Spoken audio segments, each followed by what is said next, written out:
Lilis Chica, Donnie, pinaghahanda na ang pag-aasawa.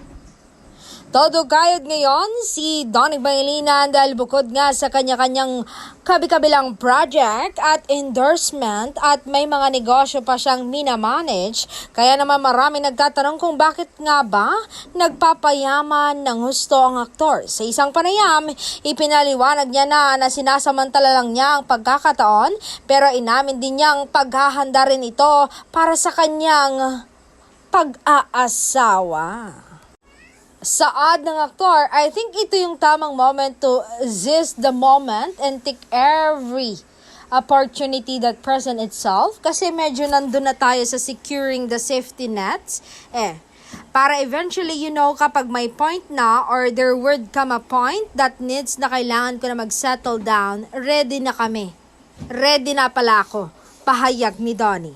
Sa ngayon, I love life na lang talaga ang kulang sa aktor and hopefully ay matagpuan na niya ang tamang babae para sa kanya.